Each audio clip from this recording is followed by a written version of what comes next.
करायची आहे, निवडणुकीत ताकद दाखवायची आहे, अस्मिता जमायची आहे, काय नक्की आवडतं? ते आपणा सर्वांना माहित आहे की 9-10 वर्षानंतर छत्रपती संभाजीनगर मधली ही महानगरपालिकेची निवडणूक होते. ही निवडणूक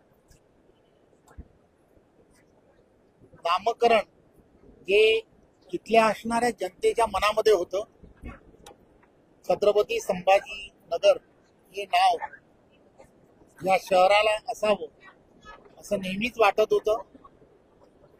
त्यामुळे हे नामकरण झाल्यानंतर झालेली ही पहिली निवडणूक आहे. त्यामुळे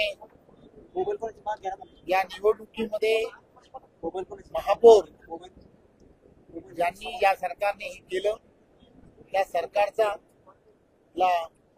त्याला त्याचं क्रेडिट मिळावं या दृष्टिकोनातून आपण भारतीय जनता पार्टीच्या प्रत्येक कार्यकर्त्यांनी सामान्य जनतेपर्यंत गेलं पाहिजे असं आम्ही आज इथे कार्यकर्त्यांना सांगतो. एकीकडे उद्धव ठाकरे आणि राज ठाकरे यांची मुलाखत होणार आहे, दुसरीकडे देवेंद्र फडणवीस यांची देखील मुलाखत होणार आहे. त्यामध्ये नेमकी कसले कसले मुद्दे असणार आहे? काय खरं तर त्यांच्या मुलाखती होणार आहेत.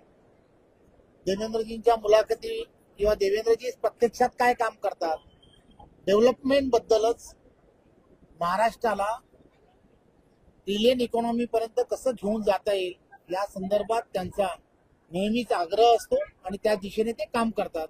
मला असं वाटतं की त्यांच्या मुलाखतींमध्ये ते या स्थानिक स्वराज्य संस्थांमध्ये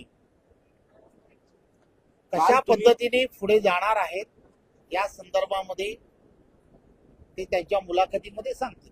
तुम्ही काल लातूरमध्ये जे वक्तव्य केलं विलासराव देशमुख यांच्याविषयी, त्यावर अजूनही ठाम आहात का? आणि त्यावरती कडाडून या ठिकाणी काँग्रेसकडनं विरोध केला जातो. आपण एक गोष्ट लक्षात घेतली पाहिजे. मी लातूरमध्ये जे म्हटलं, आपण लातूरमध्ये पाहिलं असेल की त्या ठिकाणी प्रत्येक महानगरपालिकेच्या निवडणुका या निवडणुका या कशासाठी असतात तर त्या निवडणुका ह्या तिथल्या असणाऱ्या नागरी सुविधा ही कोणती पार्टी ही अतिशय गतिमान पद्धतीने करून देईल यासाठी असणाऱ्या त्या निवडणुका असतात. त्यामुळे लातूरमध्ये सुद्धा गतिमान पद्धतीने सर्व नागरी सुविधा व्हायला हव्यात हे अत्यंत महत्वाचं आहे. मी विलासरावांचा जरा सुद्धा कोणत्याही गोष्टीमध्ये त्यांच्यावरती टीका टिप्पणी काही केली नाही. तू त्या ठिकाणी ज्या वेळेला मी पाहिलं तिथला असणारा काँग्रेसचा अजेंडा काय तर विलासरावांच्या असणाऱ्या पूर्णच्या पूर्ण विलासराव फार मोठे नेते होते, मुख्यमंत्री म्हणून त्यांनी काम केलंय, परंतु त्यांनी त्यांच्याच बाबतीमध्ये त्यांनाच घेऊन आपण मतदान करावं, विलासरावांना घेऊन मतदान करावं, विलासराव यांनाच फोकस करून काँग्रेस तिथे मतदान मागताय.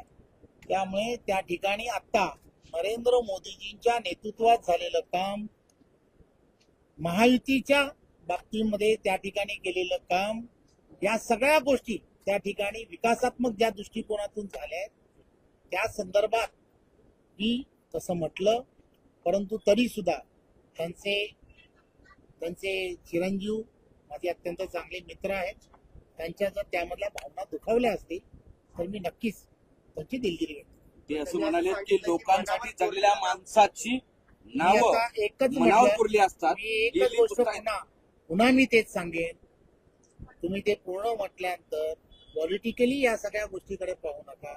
माझी पुन्हा तेच विनंती आहे, त्यांच्या चिरंजीवांना तेच सांगण्याचा मी प्रयत्न करेन. जर त्यांच्या भावना दुखावल्या असतील तर त्यांची दिलगिरी. पण ती लातूरकरांची दिलगिरी व्यक्त करता पुढचा प्रश्न लातूरकरांची दिलगिरी व्यक्त करता की चिरंजीवांची? चिरंजीवांनी त्या संदर्भामध्ये जेव्हा म्हटलं त्यावेळेला मी हेच म्हटलं की विकासाचं राजकारण हे त्या ठिकाणी व्हायला हवं.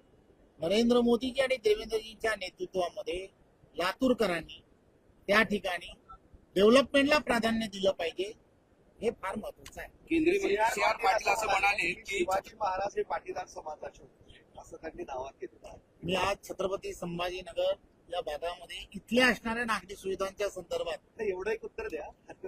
या इथल्या असणाऱ्या नागरी सुविधा या अतिशय गतिमान पद्धतीने हे कोण देऊ शकतं? तर ते फक्त ना फक्त केंद्रातलं नरेंद्र मोदीजींच्या नेतृत्वातलं सरकार आणि राज्यामधलं असणारं देवेंद्रजींच्या नेतृत्वातलं महायुतीचं सरकार देऊ शकतं. त्यामुळे छत्रपती संभाजी नगरमधील सर्व मतदारांना मी विनंती करायला आलोय